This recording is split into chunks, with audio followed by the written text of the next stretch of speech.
ભારતીય સમાજની એક છાપ એવી છે 2015ના ઇલેક્શન આંદોલન પહેલા પણ આંદોલન દરમિયાન પણ હતી કે સમૃદ્ધ છે. ભારત સમાજ એકદમ સમૃદ્ધ છે, ખેતીથી સમૃદ્ધ થયેલો છે, અન્ય વ્યવસાયમાં છે, ઇન્ફ્લુએન્શિયલ છે, લોકો પર પ્રભાવ ધરાવે સમાજ પર.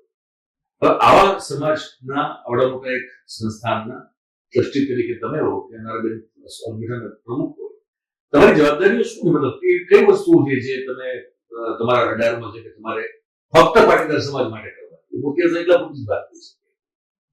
સૌથી પહેલા તો મયુરભાઈ અને દિલીપભાઈ આપનું ધન્યવાદ વ્યક્ત કરું છું. આપણે જે મીડિયાના માધ્યમથી મને જે શુભેચ્છાઓ પાઠવી અને આજે જે સામાજિક મુદ્દો લઈને એના ઉપર આપણે એપિસોડ કરવા જઈ રહ્યા છે ત્યારે એ ખૂબ આનંદની વાત છે કે આ બંનેનો આ તકે હું આભાર માનું છું. જે તાજેતરમાં મળણીની જાહેરાત ખોડલધામનો 9મો પાટોત્સવ 21/1/2026 કન્વીનર મીટ એવો એક કાર્યક્રમના ભાગરૂપે આખા ગુજરાતમાં જેટલા કન્વીનરોની નિમણૂક થયેલી હતી, આખા ગુજરાતના 34 તાલુકાઓ 34 જિલ્લાઓમાંથી 31 જિલ્લાઓના કન્વીનરો એ તકે 21 તારીખે ત્યાં હાજર હતા.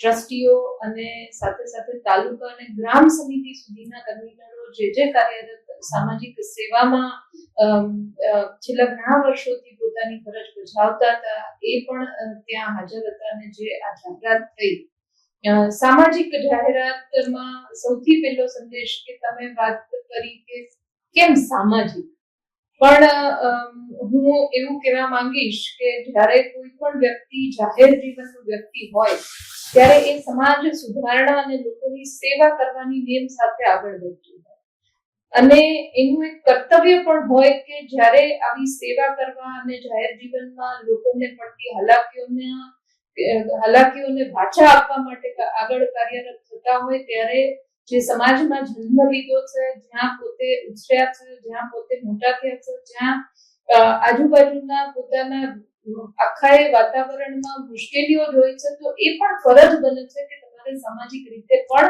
તમારું કર્તવ્ય નિભાવવું જોઈએ એવું હું સ્પષ્ટ માનું છું. અને એટલે જ સામાજિક કાર્યોમાં આગળ વધવાની ને કામ કરવાની મેં પોતે સામેથી માનનીય નરેશભાઈ પાસે ઈચ્છા વ્યક્ત કરી હતી આજથી 1.5 વર્ષ પહેલા. માનનીય નરેશભાઈ પટેલ કે જે ખોડલધામ સંસ્થાના ચેરમેન છે ને, એમણે સપનું જોયું કે ફક્ત ગુજરાતના જ નહીં પણ આખા વિશ્વના લેવા પાટીદાર સમાજના એક એક ઘરને એક તાકણે બાંધીએ તો કદાચ ભવિષ્યમાં કોઈ ઘરમાં કે કોઈ પણ એ આખો કોમ્યુનિટી હોય, ત્યાં કોઈ પ્રશ્ન હોય, ક્યાંય પણ કોઈને મદદની જરૂર હોય તો બધા જ એક તાકણે એક સૂત્રતાથી જોડાયેલા હશે તો એનું નિરાકરણ ઝડપથી આવી શકશે. આવું સપનું એમણે 2010-11માં જોયું અને એના નિર્માણના અર્થે ખૂબ બધા પ્રવાસો કર્યા. અને ખોડલધામ મંદિર કે જેનું ખોડલધામનું સૂત્ર છે કે ભક્તિ દ્વારા એકતાની શક્તિ, કે અત્યારનો જે સમય ચાલી રહ્યો છે એમાં ભક્તિ થકી લોકોને જોડીએ તો એમની આસ્થા પણ જોડાયેલી હોય, એમની ભાવ પણ જોડાયેલો હોય અને ત્યારે જે સમાજ માટે ઉત્કૃષ્ટ કાર્ય કરી શકે એમાં એનો જોશ બમણો થઈ જાય. એટલે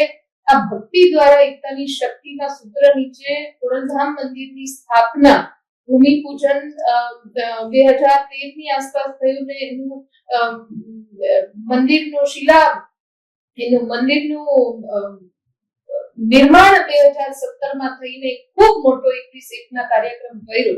એટલે એ જે સપનું લઈને નીકળાતા કે આખા વિશ્વના પાટીદાર કમ્યુનિટી કે જે લેવા પાટીનો સમાજ છે એને એક કરવાનો, એને આગળ ધપાવવાના ભાગરૂપે અમારું આખી આ જર્ની શરૂ થઈ.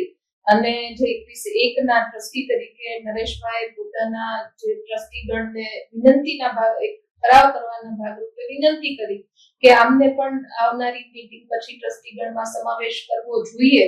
એટલે મારા માટે પણ ખૂબ સરપ્રાઇઝિંગ એલિમેન્ટ હતું કે હું કામ તો કરતી હતી, અનાબેનને અમારી ટીમ લગભગ છેલ્લા 1 વર્ષથી એક જિલ્લામાં પ્રવાસ કર્યો, સંગઠનમાં પડતી મુશ્કેલીઓ, નીચે પ્રાણ પ્રશ્નોને વાચા કેવી રીતના સામાજિક સ્તરે આપી શકે અને દરેક સમાજ પોતાની એક આઈડેન્ટિટી દરેક જગ્યાઓમાં અલગ હોય કે ચરોતરમાં જાય તો ત્યાં લેવા પટેલ સમાજ અલગ નામે ઓળખાતા હોય, ઉત્તર ગુજરાતમાં જાય તો 5 ગામ 42 નો સમાજ આવી રીતના ઓળખાતો હોય, આ બાજુ દક્ષિણ ગુજરાત કે મધ્ય ગુજરાતમાં જાય તો એકડો સમાજને એવા નામે, દસકોશી સમાજને એવા નામે ઓળખાતા હોય. પણ આ બધા જ લેવા પાટીદાર કોમ્યુનિટીના બેનર નીચે એક તાતણે બંધાવવા માટે રેડી થયા અને 1 વર્ષથી આ સંગઠન નિર્માણનું કામ થતું હતું ને એ જ્યારે પૂરું થયું ત્યારે એટલી છે કે આખા ગુજરાત નહીં, દેશના ઘણા બધા રાજ્યોમાં અને વિશ્વના ઘણા બધા કન્ટ્રીમાં પણ આ સંગઠનની જાહેરાત થઈ, જે અમારા બધા જ માટે સંસ્થા માટે ખૂબ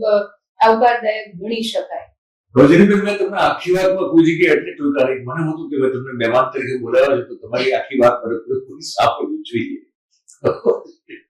એટલે હવે બિલકુલ તમારી આખી વાતને સાંભળી. તમે એક પ્રકારની આભાર સ્પીચ જે છે, થેન્ક્સ ગિવિંગ સ્પીચ તમે આપી છે નરેશભાઈને, હું એવું કહીશ. પણ એનીવેઝ, કારણ કે મેં કીધું કે ગેસ્ટ છો એટલે તમને કમસે કમ we have to at least see to that. પણ મારો સવાલ એ છે, કયા પ્રકારના પ્રશ્નો છે પાટીદાર સમાજના? અને બીજું કે તમે મૂળભૂત રીતે બાય ડિફોલ્ટ કોંગ્રેસી, નરેશભાઈ વિશે એવું કહેવાય કે મૂળ કોંગ્રેસ તરફ કોની વિચારધારા ધરાવતા ખરા, પણ હંમેશા એમને ચૂંટણી લડવાની ઈચ્છા પ્રગટ થાય પછી ઘડી એમને સામાજિક એક પ્રકારના બંધનના કારણે એમને ટાળવું પડે. અનારબેન સંપૂર્ણપણે ઓબ્વિયસલી એમના માતાજી ગુજરાતના મુખ્યમંત્રી રહી ચૂકેલા છે, એટલે એ કોઈ કાળે કોંગ્રેસી નથી. પાટીદાર સમાજ, લેવા પટેલ સમાજના મેક્સિમમ લોકો આપણે જોયું છે કે બીજેપી સમર્થનમાં હોય છે અને તમારો સમાવેશ થયો એક સામાજિક સંગઠનના ભાગરૂપે, બરોબર છે.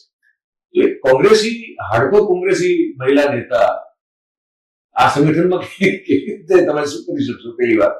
અને બીજું બધું નરેશભાઈ જે છે, શું હવે એમાં એવું માનીએ કે નરેશભાઈ હવે કદાચ કોઈ આવતા સમયમાં ચૂંટણી લડવા માટે આપણને મેદાનમાં ઉતરતા દેખાય? કારણ કે આમ જો તો ઘણો બધો ભાર એમનો હવે છૂટો હળવો થઈ ગયો. સૌથી પહેલા તો હું કહેવા માંગીશ કે જ્યારે સમાજની વાતો તમે જે પેલું પૂછ્યું કે કયા પ્રકારની સમાજ, તો સૌથી મોટી ચેલેન્જ તો એ હતી કે પાટીદાર સમાજ અને ખાસ કરીને લેવા પટેલ, મેં કીધું આ બધી જ કોમ્યુનિટી અલગ અલગ નામથી ઓળખાતી હતી, બધાને એક સૂત્રતાના તાતણે બાંધવા અને ખોડલધામ જેવી સંસ્થાની નેજા હેઠળ આ બધા જ સમાજોને ગણવા એ જ ખૂબ કપરું કામ હતું. અને આ કપરા કામને એક જગ્યાએ જઈને કન્વિન્સ કરીને બધાને એક સૂત્રતાથી બાંધ્યા, એ જ બહુ મોટી વાત કહી શકાય. એટલે સૌથી પહેલી ચેલેન્જ તો એ હતી કે બધાને એક નેજા હેઠળ લાવવા, અને એમાં ઘણે બધે નહીં પણ સંપૂર્ણ રીતે કહી શકાય, ઓલમોસ્ટ સંપૂર્ણ રીતે કહી શકાય એટલા સક્સેસ પણ થયા. બીજી વાત તમે કરી કે જ્યારે સમાજની વાત આવે છે ત્યારે આપણે બધા જ અત્યારે એવા સમયમાંથી, એવા એરામાંથી પસાર થઈ રહ્યા છે કે બધી જ વાતો છેલ્લે રાજકારણને જઈને ઊભી રહી છે. સૌથી મોટી ચેલેન્જ તો આ છે કે દરેક વાતને રાજકારણ સાથે ન જોડવી. સૌથી મોટી ચેલેન્જ જ્યારે સમાજની વાત લઈને નીકળીએ છીએ, જ્યારે લોકોની સેવાની વાત લઈને નીકળીએ છીએ, ત્યારે રાજકારણ ન કરીએ કે રાજકારણની વાત ન કરીએ તો પણ ઘણા બધા અંશે લોકોને સાચો ન્યાય